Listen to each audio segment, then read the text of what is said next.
When you think about sort of the broader landscape of wildlife conservation, where do you think your work will become more critical, maybe over the next 10 years?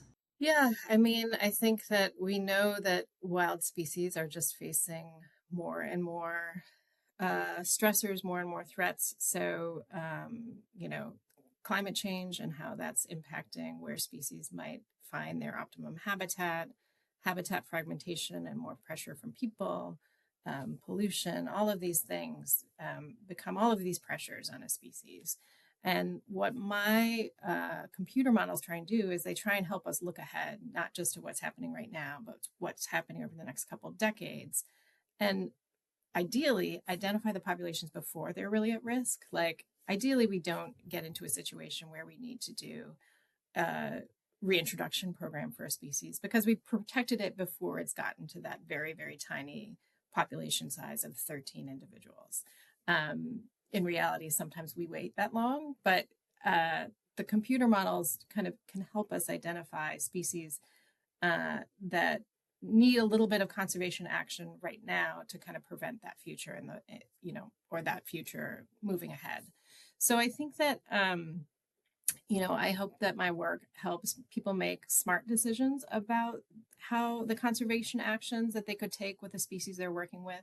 That's another big aspect of building a computer model is you can kind of compare, well, what if I put my money into buying land and restoring habitat versus making a corridor versus releasing animals from a captive population? We can compare those three options in the model and kind of be like, this is the most effective and like cost effective and conservation effective strategy across a whole range of things. And so helping people make kind of smarter decisions with the limited resources that we have for conservation is also a really important aspect of it. What is your data telling you now in terms of where you should kind of turn that attention? Are there specific species that you're thinking about over that next year or over that like Yeah, I mean, yeah, it's challenging. So we mostly, kind of work in partnership with the field scientists who have that data. So we kind of get approached by potential clients, right? Potential collaborators who say, "Hey, I've got a big question. Do you have time to help?"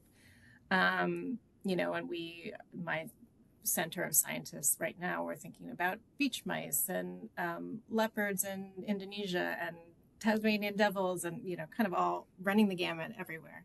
But I think we know that there are a lot of charismatic species that are declining, but we also know that there's a lot of understudied species that, huge declines in bird populations, huge declines in reptile and amphibian populations that we really don't know that much information about. We just kind of have a sense of those big declines. So we kind of go wherever there's data and wherever people have those questions and wherever they approach us and kind of work with those populations as they identify as their priorities. If you could have our listeners take away one thing from today, what would that be?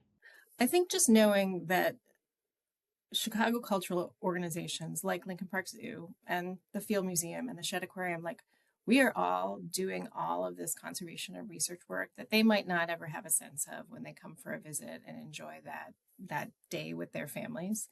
But their visit, their membership, their ticket sales, all of those things, those all go to fund these parts of our mission that we feel are really, really core and that we feel are doing the really important work that needs to happen in the wild for a lot of different species and ecosystems. And I think that people don't necessarily realize that when they're like standing in line for the popcorn, they're like, oh, that's a little bit expensive.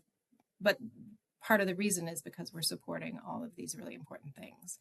So I think that if you can add that extra layer to your fun day out with your family, I think that that's a kind of a nice aspect to think about with your Chicago, cultural treasures.